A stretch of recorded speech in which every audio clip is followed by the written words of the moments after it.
Babangu alikuwa tayari ameaga dunia na ndugu yangu wa kiume wa pekee alikuwa ameaga dunia, na sasa mamangu alikuwa ametuacha, na ilionekana kana kwamba kulikuwa na mwisho ambao singeweza kufikia.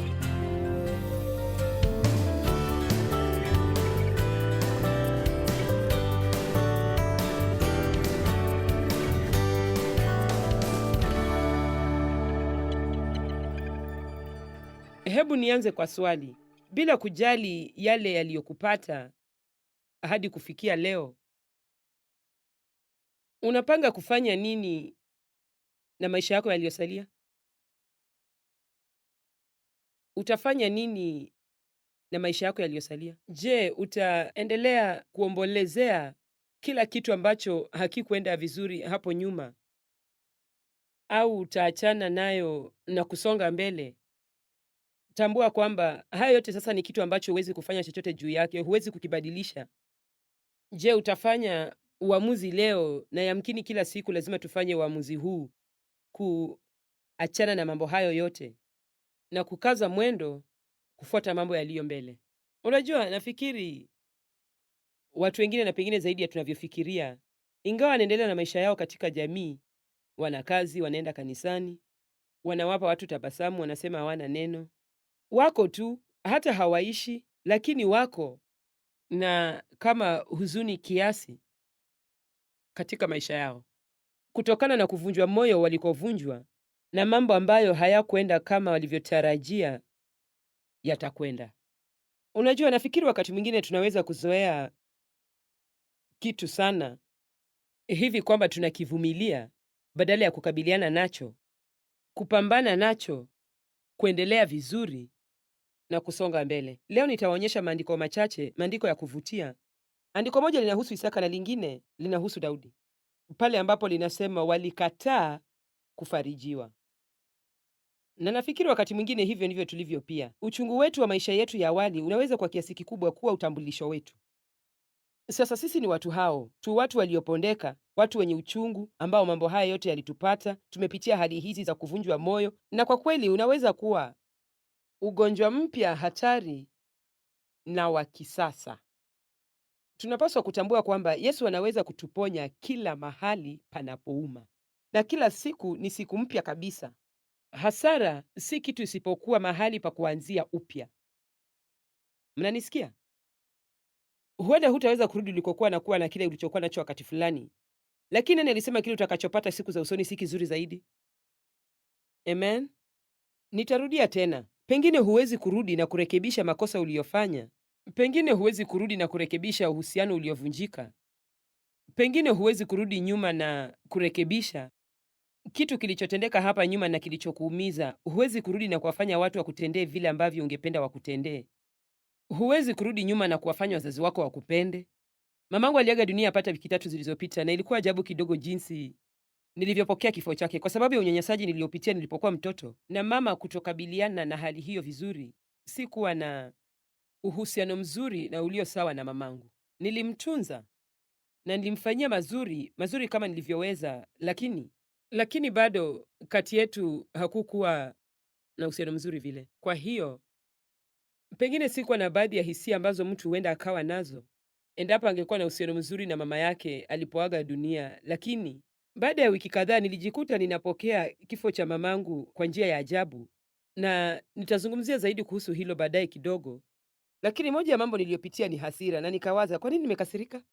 Na hata sikujua kwamba ilihusiana na mamangu. Nilisema moyoni, nimekasirika kweli, ama nimeamka vibaya? Kwa sababu nilikuwa namkasirikia kila mtu. Unajua, unapokuwa na hasira iliyojikita ndani yako kwa sababu ya kitu ulichonyimwa katika siku za nyuma, kikiwa kinakutia hasira, kitajitokeza mahali fulani, kwa njia fulani, kwa kiasi fulani. Mtu mwingine atalipa gharama kwa kitu ulichokikosa katika siku zilizopita zamani. Kwa hiyo mambo haya hayawezi kujazwa mahali. Usijaze mambo yako. Amen. Tutaenda kupambana na mambo mengine usiku wa leo. Kwa kawaida wasipendi kufanya hivi, kwa sababu sitaki kusema kile nitakachohubiri, kwa sababu watu husema sitajua ujumbe. Lakini naenda kutoboa siri. Usiku wa leo nitafundisha juu ya jinsi unavyoweza kuacha kutoroka matatizo yako. Nawaambia, sisi ni wataalam wa kutoroka. Je, unajua hata kuahirisha jambo ni kutoroka? Kwa hiyo nenda ukamtafute kila mtu mwenye tatizo unayemjua, mlete hapa usiku wa leo, mwambie unampeleka kwenye karamu kubwa sana usiku wa leo Birmingham. Amen. Wakati wote nasema wapelekeni kwa chakula cha jioni kabla mjakuja hapa. Wakristo wataenda popote ikiwa utawalisha, watavumilia chochote ikiwa utawalisha chakula kizuri. Na kwa hiyo nikaondokewa na mamangu, na ilikuwa hali ya kushangaza kwa sababu moja ya sababu niliitikia kifo cha mama jinsi hiyo ni kwa sababu hata ingawa babangu alikuwa tayari ameaga dunia na ndugu yangu wa kiume wa pekee alikuwa ameaga dunia, na sasa mamangu alikuwa ametuacha, na ilionekana kana kwamba kulikuwa na mwisho ambao singeweza kufikia kutokana na mahusiano haya ya kifamilia sawa na mtu wa kawaida alivyopaswa kuwa nao. Na kwa hiyo nilipitia hali ya huzuni, lakini namjua Mungu vya kutosha kiasi cha kuweza kujua jinsi ya kutoruhusu roho ya huzuni kupenyeza ndani yangu au kuwa na uchungu juu ya kitu nilichokikosa katika maisha, kwa sababu hata ingawa nilikosa kitu huko nyuma, na hata ingawa huenda ulikosa mengi huko nyuma, mtu alikutendea vibaya, mtu alikuumiza, mtu hakukupa kile ulichopaswa kuwa nacho. Ulifanya kazi kwa bidii kwa muda mrefu, kila wakati watu wakipandishwa cheo, wewe ulirukwa, kisha hatimaye ukafutwa kazi na si haki, na sehemu fulani ndani yako inapiga kelele na kusema si sawa. Ni jambo la kawaida kuwa na hasira wakati unapotendewa vibaya, lakini huwezi kuipeleka hasira katika siku zako za usoni. Haijalishi kile nilichopoteza siku za nyuma, naweza kuwa na kesho iliyo ya ajabu, na siku itakayofuata, na siku itakayofuata, na siku itakayofuata, lakini ni juu yangu na ni juu yenu, juu ya mtazamo nitakaokuwa nao. Usimruhusu ibilisi akulazimishe kuwa na mtazamo fulani. Amen. Usimruhusu adui aunde mtazamo wako. Jifunze jinsi ya kuunda mtazamo kutoka kwa Mungu. Mungu wa faraja yote yuko hapa pamoja nasi wikendi hii, na tutajifunza jinsi ya kutiwa faraja kwa njia ya kiungu. Unajua, ikiwa una upungufu wa damu, unaweza kwenda hospitali na kuongezwa damu mwilini. Napenda kuangalia vipindi vinavyohusu vyumba vya dharura, na mtu akija na hiki si sawa, kile si sawa, kimoja cha vitu wanavyoitisha ni damu, na kisha wanatiwa damu. Unajua nini? Tunaweza kutiwa damu kutoka kwa damu ya msalaba asubuhi ya leo. Hatuna haja ya kuwa Wakristo wenye upungufu wa damu.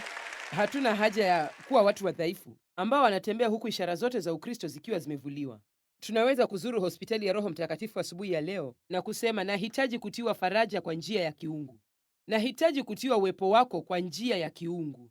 Na kinachotakiwa ni kuwa tayari kuamini kwamba Mungu yuko hapa, na kwamba hayuko pamoja nawe tu, bali yuko ndani yako, na kwamba yuko ili akusaidie, na kwamba huna haja ya kuishi maisha yako ukiwa kilema na kiwete na mtu aliyeisha na kuchoka na mwenye uchungu na kisasi. Huwezi kubadilisha mambo wewe peke yako, lakini unaweza kwenda na kuongezwa katika uwepo wa Mungu, na anaweza kufanya siku zako za usoni zing'ae kiasi kwamba utahitaji miwani za jua kuzitazama. Amen. Sharti ujiloweshe katika kuabudu wikendi hii. Hapo ni mahali pazuri pa kuongezwa damu kwa njia ya kiungu. Kuwa katika chumba kilichojaa Wakristo ni kama kuongezwa damu kwa njia ya kiungu. Sijui wewe, lakini kwangu mimi hapa ndani panapendeza zaidi kushinda huko ulimwenguni. Napenda kuwa katika mikutano hii. Yaani, Mungu wangu, ningekuwa wewe singekosa kanisani ili nipate fursa tu ya kufurahia. Yaani, ni mazingira mazuri sana kusema upako njoo juu yangu. Unajua, kila mtu aliyeketi karibu naye ana upako wa Roho Mtakatifu juu yake. Wote wana karama tofauti tofauti. Shukuruni kwa kile tulicho nacho katika chumba hiki leo, kwa kuwa walipo wawili watatu wamekusanyika kwa jina langu, nami nipo papo hapo katikati yao. Hii sijui hapa huwa wanapendelea mchezo gani wowote. Je, huu ni ukumbi wa michezo? Kitu nisichokijua haidhuru. Jamani, si ukumbi wa kawaida tu. Leo hii ni nyumba ya Mungu. Amen. Je, utafanya nini na maisha yako yaliyosalia? Unajua, mbele ndiyo gia pekee aliyonayo Mungu.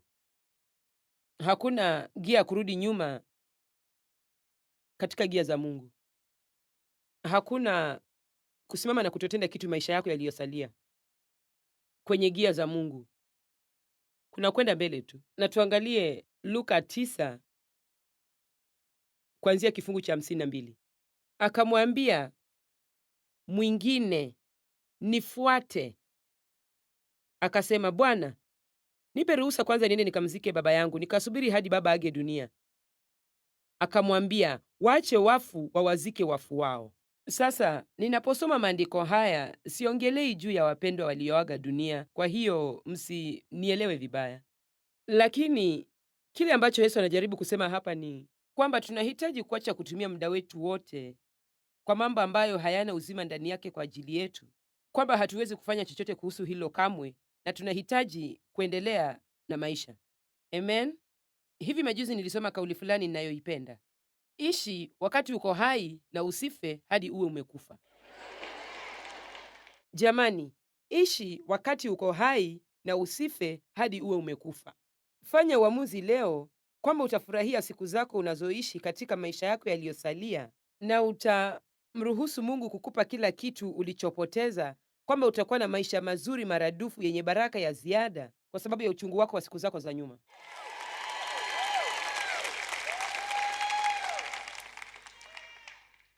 Lakini Yesu aliwaambia, waache wafu wawazike wafu wao, bali wewe nenda ukautangaze ufalme wa Mungu kila mahali. Mtu mwingine pia akamwambia, Bwana, nitakufuata, lakini nipe ruhusa kwanza nikawaage watu wa nyumbani mwangu. Inashangaza kuona watu wengi wanataka kumfuata Yesu baada ya kufanya kitu kingine kwanza.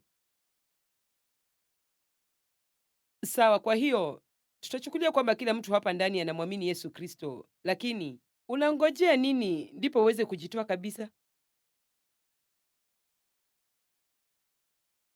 Pengine nyinyi mmejitoa kabisa kwa sababu mko hapa Ijumaa asubuhi, lakini unajua nini? Kuna watu wengi sana wanaotazama kupitia runinga. Pengine unasema, nitawasha TV yangu nimwangalie Joyce nitimize ninayotakiwa kufanya. Hapana, utajitoa kikamilifu lini? Unajua, nilikuwa Mkristo kwa muda mrefu. Kabla sijakuwa Mkristo alijitoa kabisa kwa Mungu. Kuna tofauti kati ya kutumia muda wako na kuwaka moto kabisa kwa ajili ya Yesu. Yesu akamwambia, mtu aliyetia mkono wake kulima kisha akaangalia nyuma kutazama yale yaliyo nyuma hafai kwa ufalme wa Mungu. Hiyo haimaanishi Mungu hakupendi, lakini anasema hutakuwa na thamani kubwa sana kwake kwa kazi ya ufalme wakati unaomboleza juu ya kitu ambacho huwezi kukibadilisha tena. Na unajua, nafikiri wakati mwingine, naamini hili, unajua, kusimama na kufundisha juu ya huzuni wakati wote si ujumbe wa kuchangamsha, lakini naamini ipo huzuni ambayo ni nzuri. Wakati mwingine tunapaswa kuhisi uchungu wa yale mambo yaliyotupata, lakini hata hivyo tunapaswa kusonga mbele. Lakini ninaamini kwamba kuna watu wengi sana duniani ambao hawako sawa kihisia. Hiyo imaanishi kwamba umgonjwa kihisia, lakini unajua, kuwa chini wakati wote, hivyo sivyo Mungu anavyotaka uisi. Na ninaamini kwamba kuna watu wengi ambao wana huzuni kidogo katika maisha yao na hata wajui ni nini haswa. Huenda wanaenda na kupewa ushauri na saha wakati wote, pengine wanaenda na kufanya hili na lile na kitu kingine zaidi wakati wote, lakini wakati mwingine yote unayohitaji kufanya ni kukabiliana na yale mambo ambayo unaruhusu yaharibu maisha yako, ambayo ni masalio ya jana, ambayo huna haja ya kuyaingiza katika leo. Hebu niulize hivi, je, utafanya nini na yale maisha yako yaliyosalia? Wakati umefika kwa chana na yaliyopita na kusonga mbele. Kumbukumbu nzuri ni nzuri sana, lakini usivutiwe hata na mambo mazuri uliyotenda katika siku zako za nyuma au mambo yaliyotokea kwako, na kuiacha kuzuia usifanye mambo makuu zaidi katika siku zijazo. Niwaambie kitu, na haya ndiyo mazoea yangu. Mara tu kongamano la Birmingham litakapoisha, nitakapokuwa njiani kwenda nyumbani, nitaanza kufikiria juu ya kongamano linalofuata kule Sacramento. Huna haja ya kuendelea kuangalia mambo yaliyo nyuma yako.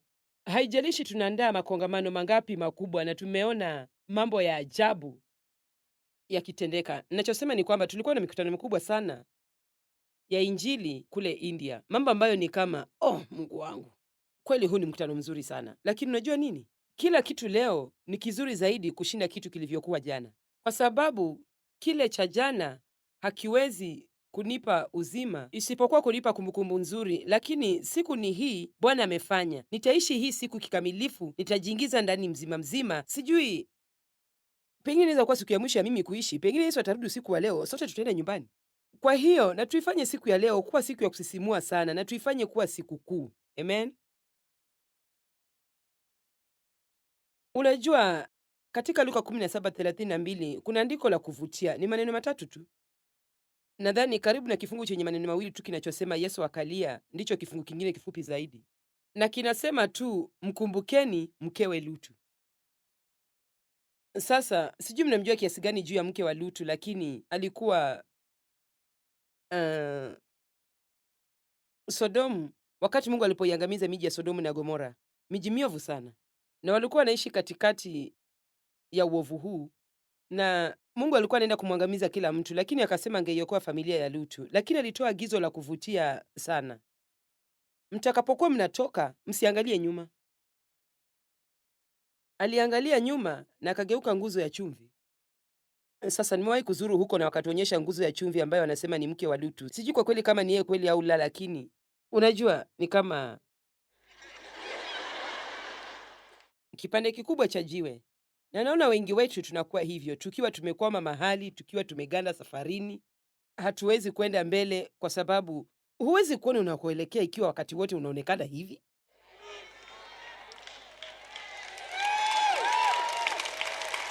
Jamani, ikiwa ulipaswa kuangalia nyuma, ungekuwa umebandikwa macho kisogoni na si mbele ya kichwa chako.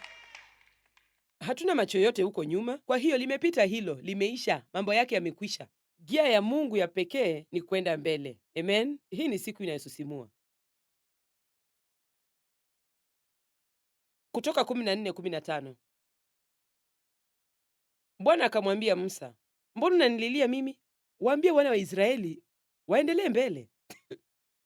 Kwa hiyo ikiwa umekaa chini ukililia jambo fulani wakati wote, ukijitosa katika kidimbwi cha kujihurumia, ukimlaumu kila mtu kwa matatizo yako, Mungu anasema, kwa nini unalia? Simama na uende mbele. Wakati umefika kuweza kukung'uta mambo fulani leo na twende mbele. Sasa cha kushangaza ni kwamba Waisraeli walikuwa mahali pagumu sana. Mbele yao kulikuwa na bahari ya Shamu ambayo haikuwa imegawanyika bado, na nyuma yao kulikuwa na jeshi la Misri linawafuata. Hapo ni mahali pazuri kukaa chini jangwani na kulia. Ningekuwa pamoja nao huko, hata mimi ningelia kama hao tu. Walikuwa katika kile nilichowaambia usiku, katikati. Mnakumbuka nilisema kuna mwanzo na mwisho wa kila kitu, lakini pia kuna katikati. Basi wengi wenu mko katikati ya kitu fulani saa hii.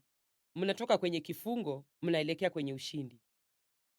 Mnaokolewa, unajua Mungu anawapenda, lakini bado mnakabiliana na hali kubwa ya kutokomaa kiroho, na bado mna mambo katika nafsi zenu yanahitaji kubadilika, na unaelekea kuwa Mkristo aliyekomaa kabisa, aliye kiroho na anayeweza kutumiwa na Mungu, lakini uko mahali katikati. Na sijui vile unavyohisi, lakini naona wakati mwingine tuko katikati, tunajisemea moyoni, siko vile nilivyokuwa zamani na siko vile nitakavyokuwa, na kusema wazi sasa hivi sijui mimi ni nini. Kile ninachojua ni kwamba unaumiza.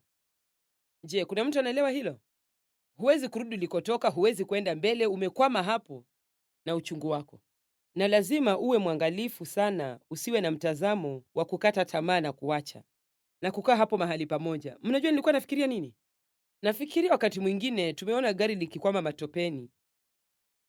Je, hapa mna theluji ya kutosha hapa inayofanya wakati mwingine mkwame? Si nyingi, sawa sawa. Huwa hakuna theluji huku Birmingham? Sawa sawa. Umewahi kukwama matopeni? Unajua unakwama matopeni na magurudumu yako ya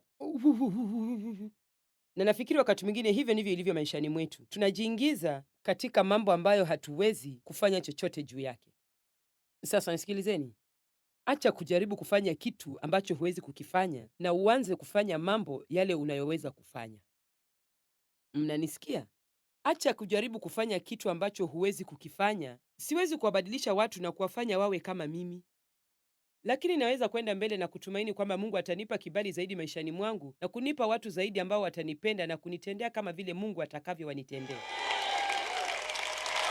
Huwezi kufanya chochote juu ya mtu aliyekuondokea na kukuacha, mtu ambaye hakuwa na akili za kutosha za kukupenda ipasavyo. Lakini ukikataa kuwa na mtazamo wa uchungu na kutoruhusu roho ya huzuni ipenyeze na kukufanya uwe na uchungu na mwenye hasira, basi unaweza kukutana na mtu mwingine ambaye hatakupenda tu, lakini atakupenda maradufu, mara tatu, kwa sababu Mungu anaweza kusababisha hilo lifanyike katika maisha yako.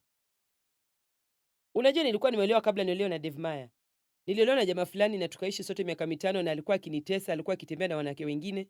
Ndoa hiyo haikudumu. Niliamka siku moja usiku nikamshika akijaribu kunivua pete yangu ya harusi iliyokuwa ya bei rahisi ili aende kuiuza. Na kwa hiyo unajua, nitawasimulia baadhi ya hadithi hizo wikendi hii, jinsi nilivyotekelezwa na kuachwa huko New Mexico, nilitekelezwa na kuacha peke yangu California. Kuna wakati mmoja katika maisha yangu sikuwa na makao, lakini sikukwama hapo. Amen. Muhimu si kule nilikokuwa wakati huo, ni pale nilipo sasa. Na kitu ninachosema hapa ni kwamba watu wengi hufikiri kwamba hao ndio wenye matatizo makubwa zaidi ulimwenguni kote. Hebu niwaambie, kuna watu wengi wengi wengi mashujaa wa imani ambao wameshinda mambo makubwa zaidi kuliko matatizo yetu sote tulio hapa ndani yakichanganywa pamoja, na bado wanaweza kutabasamu, na wameishinda hiyo roho ya huzuni inayojaribu kutawala maisha yetu. Hiyo inatoka kwa Ibilisi, haitoki kwa Mungu. Tutatiwa faraja kwa njia ya kiungu. Naona kuna mtu anaelewa haya sasa. Mungu alisema, Musa, waambie watu waache kulia na waende mbele. Kwa hiyo Musa alikuwa msemaji wa Mungu, na leo naweza kusema kwamba mimi ni msemaji wa Mungu kwenu. Kwa hiyo ujumbe ni huu: acha kulia na uende mbele. Amen. Na hususan kwa wote wanaotazama televisheni duniani kote, mnausikia ujumbe huu katika lugha 70 mbalimbali katika kila pembe ya dunia.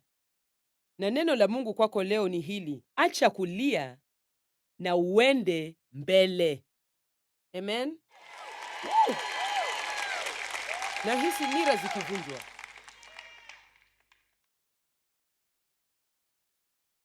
Mungu wangu. Pengine unasema, nilinyanyaswa, kuna mtu aliniumiza, nilikataliwa, nilifukuzwa kazi na haikuwa haki, maisha si mazuri, nilifanya makosa makubwa, siwezi kusahau. Asubuhi ya leo nilikuwa namfikiria Petro. Oh Mungu wangu, huyo mtume ilibidi afanye uamuzi wa aina gani ndipo aweze kukabiliana na jinsi alivyomkana Kristo, wakati ambapo aliwahitaji zaidi. Petro alidanganya na kusema, simjui, sina uhusiano naye. Na cha kushangaza, wakati Yesu alipofufuka na Mariamu kumwona pale kaburini, malaika alisema, nenda ukawaambie wanafunzi na Petro. Kwa nini alimtaja Petro kati ya wale wote 12? Kwa nini hakusema nenda ukawaambie wanafunzi wangu na Yohana? Kwa sababu Petro ndiye aliyekuwa katika hatari ya kupoteza utume wake na wito wa Mungu uliokuwa maishani mwake kupitia kukwama na roho ya huzuni ambayo hangeweza kukabiliana nayo. Mungu hataki upoteze maisha yako kwa sababu ya kitu ulichofanya au ambacho mtu alikufanyia, ambacho sasa huwezi kufanya chochote juu ya kitu hicho. Wakati wa kwenda mbele umefika. Amen. Ndiyo. Huenda una sababu ya kuhuzunika. Endelea na uhuzunike kwa njia nzuri, lakini umalizane nayo na usiishi maisha yako ukiwa na roho ya huzuni. Ni muhimu sana tukijifunza jinsi ya kuacha kukumbuka kile ambacho Mungu amekisahau. Ndiyo, huenda una sababu ya kuhuzunika. Endelea na uhuzunike kwa njia nzuri, lakini umalizane nayo na usiishi maisha yako ukiwa na roho ya huzuni. Ni muhimu sana tukijifunza jinsi ya kuacha kukumbuka kile ambacho Mungu amekisahau.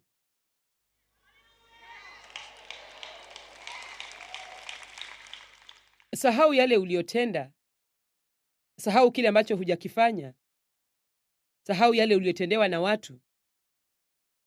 Sahau yale ambayo hukutendewa na watu. Isaya 43:18 na 19 lazima tuiangalie. Pengine unasema siwezi kusahau kamwe. Bila shaka, unajua tunaweza kukumbuka kumbukumbu zetu ikiwa tunataka. Ninaweza kukaa chini na kwa makusudi nikakumbuka unyanyasaji wote niliyotendewa na babangu na jinsi mamangu hakufanya hivi, na unajua jamaa zangu wengine waliojua kilichokuwa kinaendelea hawakufanya vile. Naweza kufanya hivyo nikitaka, lakini haisaidii chochote katika maisha yangu. Hainisaidii kwa njia yoyote ile, na usifikiri kwamba Ibilisi hata baada ya miaka hii yote hajaribu kunivuta na kunirudisha huko. Msiyakumbuke kwa bidii. Haimaanishi huwezi kukumbuka ikiwa kweli wataka kukumbuka, lakini nasema msiyakumbuke kwa bidii. Usiache akili yako ijae mambo hayo. Msiyakumbuke mambo ya kwanza mliyowahi kupoteza katika maisha. Msiyatafakari mambo ya zamani. Kifungu cha 19. Tazama, nitatenda jambo jipya. Si hiyo inafariji? Tunapenda hivyo, sivyo? Tazama, nitatenda neno jipya, sasa litachipuka. Je, hamtalijua sasa na kulielewa? Unaona, Mungu ana jambo jipya ambalo ametupangia sisi sote, lakini tusipoachana na mambo ya zamani, basi hatuwezi kupata mambo mapya. Sasa, kuna tofauti gani kati ya kuhuzunika kwa njia nzuri na ifaayo na roho ya huzuni? Kwanza kabisa, kuhuzunika ni tatizo zito la kiakili linalotokana na kupoteza kitu au ni simanzi kubwa. Lakini kama nilivyosema, naona njia nzuri ya kuangalia hasara ni kwamba hasara hiyo ndiyo mahali pa kuanzia upya. Mwisho wa kitu wakati wote huleta mwanzo mpya. Mlango mmoja unafungika, lakini Mungu tayari anafungua mwingine. Unapaswa tu kutafuta kwa imani. Amen. Kuhuzunika kunamaanisha kuwa na simanzi, kuomboleza au kufadhaika. Mchakato wa kuhuzunika kwa kweli ni mzuri sana ikiwa hutachukua muda Naona yamkini njia nzuri kabisa ya mimi kusema hivi ni kuhisi uchungu. Unajua, hatujazoea uchungu sana au kitu chochote ambacho hakiridhishi, na kusema wazi, tunajitengenezea njia nyingi za kuweza kuiepuka. Babangu alininyanyasa kimapenzi kwa miaka mingi. Sitaingia ndani sana juu ya hilo, lakini ilikuwa mbaya sana, na nilikuwa mahali ambapo kwangu nilijua kwa hakika hakuna mtu angeweza kunisaidia.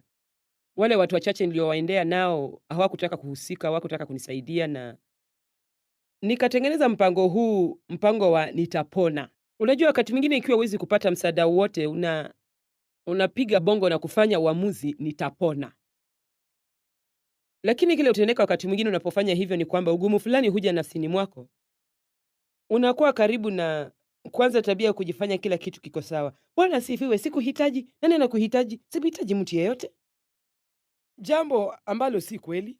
Kwa hiyo nikaingia katika ulingo wa nitapona, na azimio langu lote lilikuwa nikifikisha umri wa miaka 18 nitaondoka hapa. Basi nikafanya hivyo. Nilipofikisha miaka 18 nilihama. Na nikafikiria kwa sababu nimeliondokea tatizo, basi sina tatizo hilo tena. Huo sio ukweli. Kwa sababu niliondoka na tatizo hilo nafsini mwangu. Nilikuwa nalo katika vile nilivyowachukulia watu, nilikuwa nalo katika vile nilivyohisi juu yangu. Iliniathiri katika kila sehemu ya maisha yangu. Kwa hiyo mimi na Dave tukaoana, na bila kusema maneno mengi ilikuwa Dave Maya alikuwa jibu la kiungu katika maisha yangu. Amen. Na hebu niwaambie kitu. Usiombe upate mtu wa kuhusiana naye. Omba upate mtu afae wewe kuhusiana naye. Acha. Ikiwa kuna mtu mmoja ambaye unataka kuhusiana naye, basi acha. Usiombe hilo. Sema tu, Mungu, mlete yule mtu anayenifaa maishani mwangu. Na huyo mtu afae huenda si mtu ambaye wakati wote anakufanya usikie raha na kuhisi vizuri. Dave alikuwa na ukomavu wa kiroho wa kutosha kuweza kujua jinsi ya kunipenda hadi mwisho, lakini pia kunikaripia wakati ilipobidi afanye hivyo. Kwa hiyo miaka kadhaa ya kwanza ya uhusiano wetu haikuwa mizuri sana vile, na kisha mwaka 1979 Roho Mtakatifu aliyagusa maisha yangu kwa njia ya ajabu, na tukahusika zaidi katika kusikia neno la Mungu na kuhudhuria semina na mambo kama hayo. Na siku moja tulihudhuria semina ambapo kulikuwa na mwanamke aliyekuwa anahubiri, naye alikuwa alinyanyaswa na kuwa kahaba, na sasa alikuwa ameolewa, na alikuwa anasimulia juu ya maisha yake, na alikuwa na kitabu alichokiandika yeye mwenyewe, na Unajua, sikujali sana ujumbe wake, nilitaka tu kufika nyumbani na kuondoka nao, sikutaka kukumbushwa mambo hayo. Unajua, wakati mwingine tunajisemea, sitaki kusikia mambo hayo, sina haja ya kufikiria juu ya hayo. Unajua, ukweli ni kwamba ukiponywa kutokana na hayo, basi hutasumbuka kamwe utakapomsikia mtu akiongelea habari hiyo. Unashukuru tu, inakufanya ushukuru kwamba Mungu amekukomboa na kukuweka huru. Amen. Na kwa hiyo Dave alienda pale palipokuwa na meza ya kuzia vitabu na akanunulia kitabu chake. Sikuwa nataka hicho kitabu cha kipuzi, lakini alinipatia. Na unajua, wakati mwingine kama hatuna akili ya kutosha ya kuweza kujipatia kitu wenyewe, Mungu atamtumia mtu mwingine kutupatia. Kwa hiyo mtu akikupa kwa mfano kimoja cha vitabu vyangu vya zamani kiitwacho Mimi na Kimbelembele changu, yamkini sharti tukisome. Ilibidi nibadilishe kichwa cha kitabu hicho kwa sababu watu walisema hawawezi kuwapatia watu kama zawadi. Kilimkasirisha kila mtu aliyejaribu kumpatia kitabu hicho.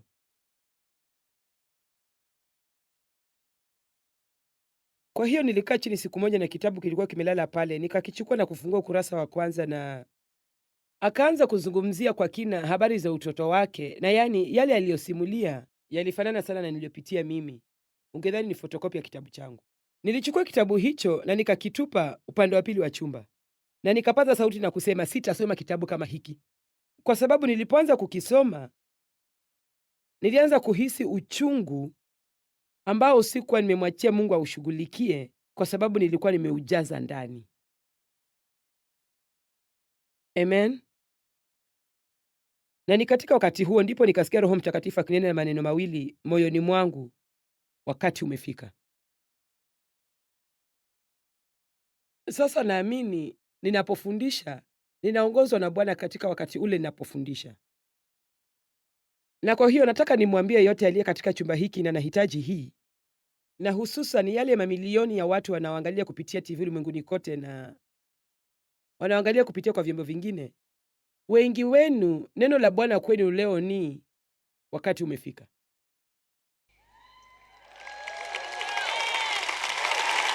Wakati umefika wa kuacha kukimbia na badala yake ukabiliane na mambo. Unaona tofauti kati ya kujaribu kukabiliana na mambo kama mtu aliye duniani bila Mungu na kukabiliana na jambo fulani kama muumini ni kwamba ikiwa humjui Mungu, basi itakubidi ujaribu kukabiliana na jambo hilo wewe mwenyewe, na huenda ikawa vigumu sana kwako. Lakini Mungu akiwa upande wako na Roho Mtakatifu akiwa msimamizi wa hali yako, amen, yeye ndiye mshauri, ni mfariji, anajua haswa ni wakati gani wa kuleta jambo na kulileta saa ngapi. Na Mungu aliposema kwamba wakati ulikuwa umefika na kuweka kitabu kile mbele yangu, kwa nini hakuweka mbele yangu miaka 5 kabla au miaka 10 kabla? Kwa sababu wakati ulikuwa haujafika.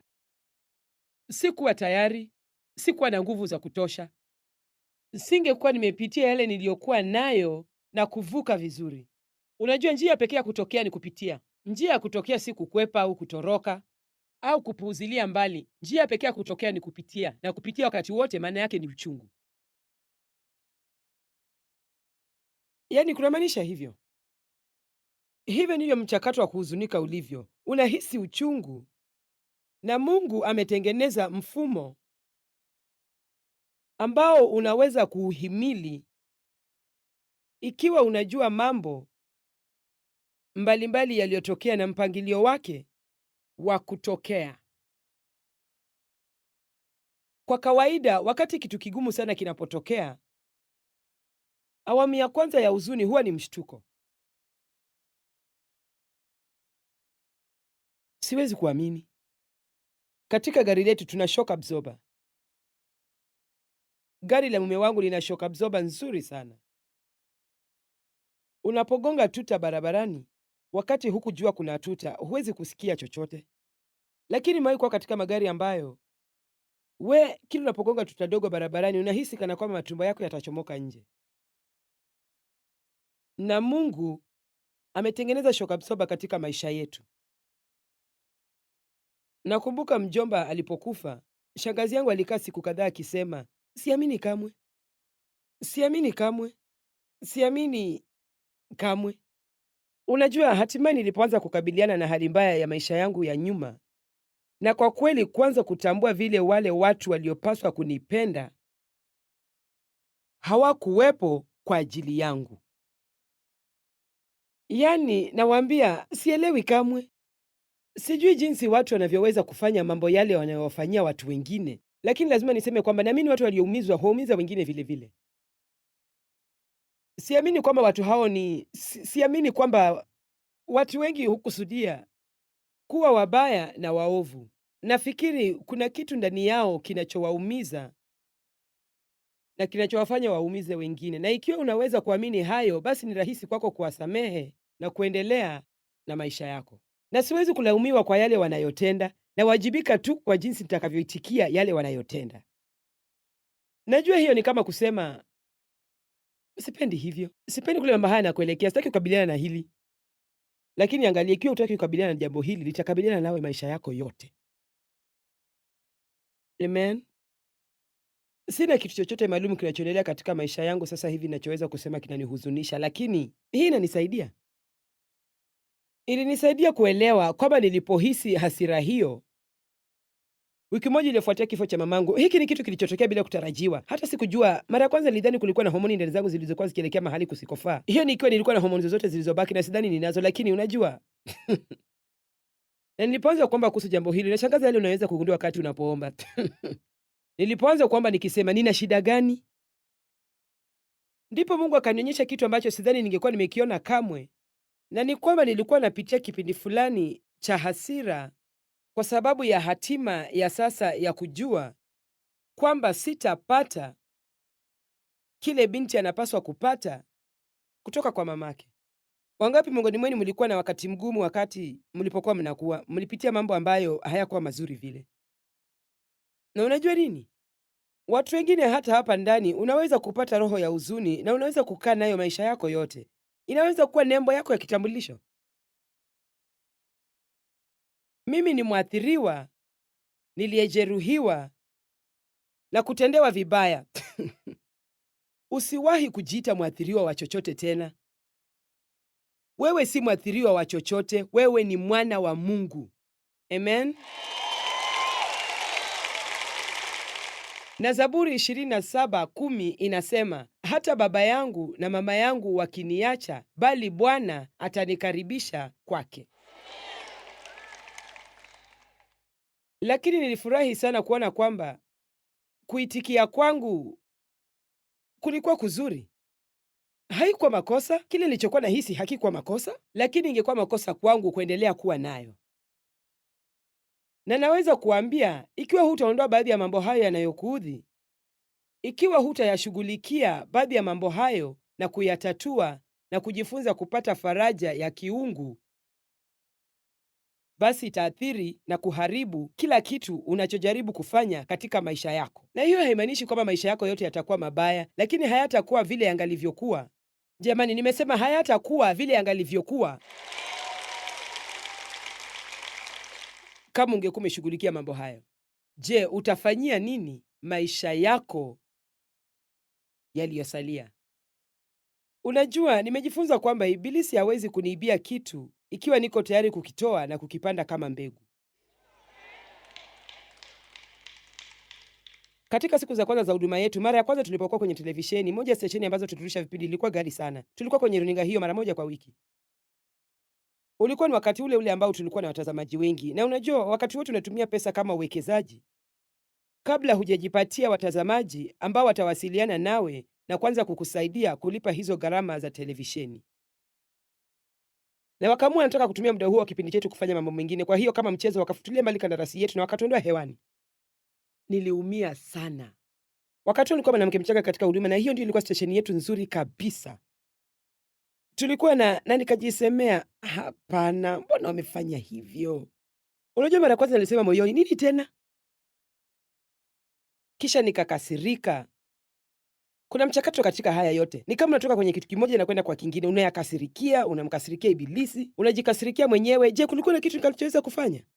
Shangazi yangu alisema hivyo na tulimsikia. Kulikuwa na wakati ambapo angemkasirikia mjomba wangu na kusema, unawezaje kuniachia kazi hizi zote mimi peke yangu? Je, kuna mtu yote mwingine ambaye amewahi kumpoteza mtu wa karibu kabisa na ukahisi kitu kama hicho? Ni kama unasema, mbona umefanya hivyo?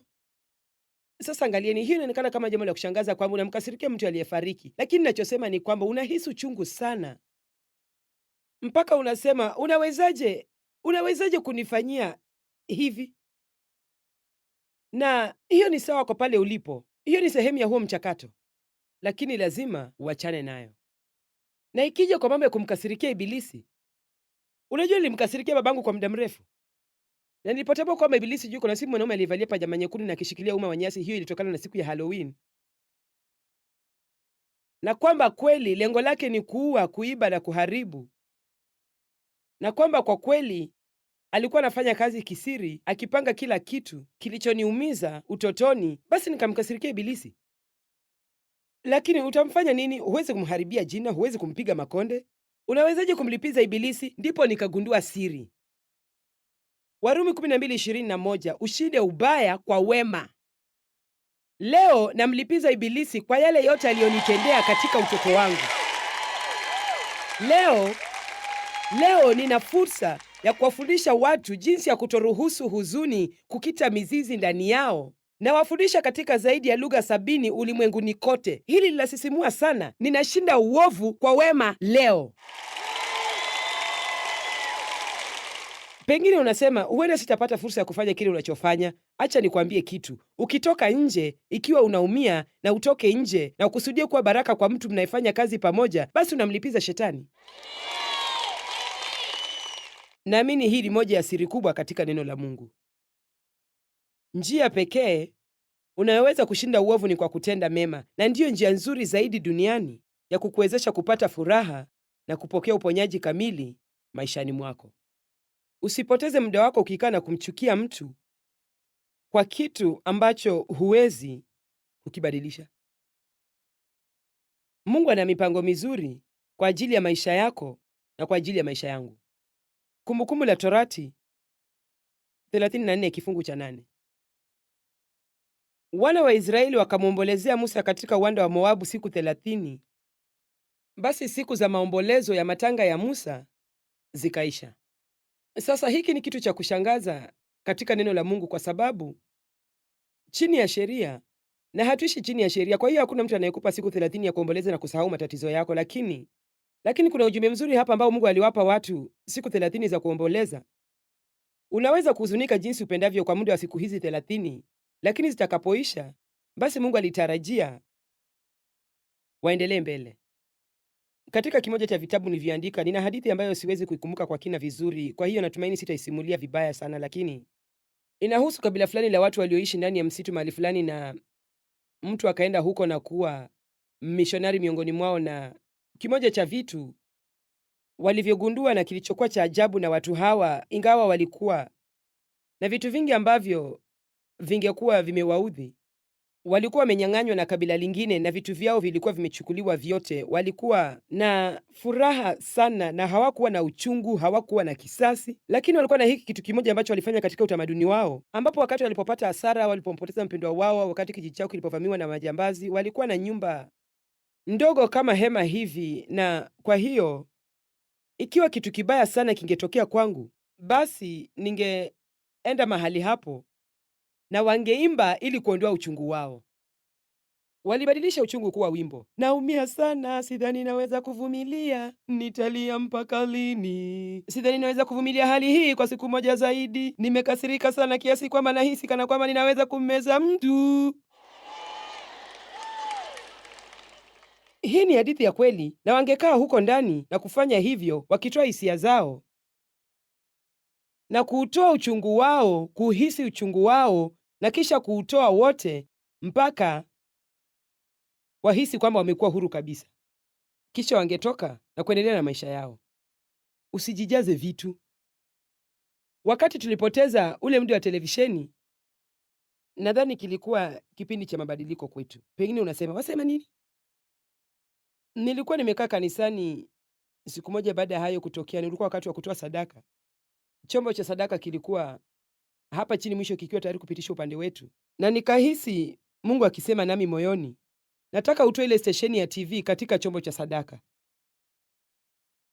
Bila shaka singeweza kufanya hivyo kimwili, kwa hiyo kilikuwa kitu cha kiroho, na Bwana akaweka maneno haya moyoni mwangu: chochote ambacho uko tayari kutoa naweza kuleta mavuno. Unaweza kumruhusu shetani akiibe au unaweza kunipa mimi na ninaweza kufanya mambo mazuri nacho. Je, mpo? Jamani, sikuwahi kuwa mtoto mdogo. Ilinichukua muda mrefu kuweza kujifunza jinsi ya kufurahia kitu, kwa sababu sikuwahi kuwa mtoto mdogo. Na unajua, ndani ya kila mtu mzima mwenye afya lazima kuwe na mtoto mzuri mwenye afya, na ikiwa hakuna, basi umekuwa mtu mzima kila mahali, na hakuna uchangamfu moyoni, hakuna raha, huwezi kutania au kufanya mzaha. Ni kazi ya kila kitu, ni wajibu na kwa hiyo naweza kuwa na uchungu kwamba nilibiwa utoto wangu, au naweza kusema, Mungu, nitakupa utoto wangu ambao ulikuwa mbaya sana, na tuone kile unachoweza kuufanyia. Sasa nikiwa na miaka 71 naanza kuwa mtoto mdogo. Nafurahia sana hapa juu asubuhi ya leo, hamtaamini. Amen. Roho Mtakatifu anapokuponya anaweza kuunda upya mambo yaliyochukuliwa na mtu mwingine na ukawa kiumbe kipya kabisa katika Kristo. Amen. Sasa funzo la hadithi hii ni hili. Baada ya mwaka mmoja, baada ya miaka kadhaa, sikumbuki ilikuwa lini, ile stesheni ya TV ilitupigia simu na kutuuliza ikiwa tungependa kurudi hewani, si mara moja kwa wiki, lakini kila siku, na wakatupatia wakati ule mzuri kabisa. Jamani, mpeni Mungu utukufu. Baada ya kumwombolezea Musa kwa siku 30, yani nina hakika kabisa ikiwa umemwombolezea mtu siku 30, ungejua amekufa. Kwa hiyo Mungu anamwambia Yoshua kitu cha ajabu. Baada ya kufa kwake Musa, kifungu cha kwanza, mtumishi wa Bwana akamwambia Yoshua mwana wa Nuni, mtumishi wa Musa, akasema, Musa mtumishi wangu amefariki. Sawa, lakini anajiandaa kutoa kauli. Sasa ondoka. Jamani, ni wakati wa kuondoka. Vuka mto huu wa Yordani, wewe na watu hawa wote, mkaende hadi nchi niwapayo wana wa Israeli. Sasa huu ndio mwisho. Kila mahali zitakapokanyaga nyayo za miguu yenu nimewapa ninyi, kama nilivyomwapia Musa. Kwa hiyo ni hivi, Bwana atawapa taji la maua badala ya majivu, lakini lazima uwe tayari kuyaacha majivu. Atakupa mafuta ya furaha badala ya maombolezo, lakini sharti uwe tayari kuachana na kuomboleza. Kwa hiyo sasa, kuna mambo katika maisha yako ya awali, katika maisha yangu ya awali, hatuwezi kufanya chochote juu yake. Mambo hayo sharti yafe kwetu. Na hapa tena, kama nilivyosema, siongelei juu ya kumpoteza mpendwa wako, naongelea juu ya kanuni ya jumla. Najua ukimpoteza mtu unayempenda, hiyo huwa ni hali ngumu sana, lakini hata hivyo tunaweza kupona kutokana na hali hiyo, na tunaweza kufanya hivyo kwa kumtumaini Mungu kwamba kuna sababu ya kila kitu, hata ijapokuwa hatujui ni nini. Tunajua tu kidogo. Na kwa hiyo sasa, huwezi kufanya chochote juu ya hayo, lakini si kuna mambo huku nje. Sasa Mungu tayari anajibu. Tayari amenunuliwa na kulipiwa gharama kwa damu ya Kristo. Sasa Mungu anasema, ondoka, na kila mahali zitakapopakanyaga nyayo za miguu yenu. Jamani, lazima mwanze kukanyaga ndani ya vitu vingine. Nimewapa ninyi. Kwa hiyo unachopaswa kufanya ni kuondoka na kuchukua kile ambacho Yesu amekilipia ili kiwe chako, na ni haki, amani na furaha katika Roho Mtakatifu. Jamani, amen, amen, amen, amen, amen. Asante Bwana Yesu.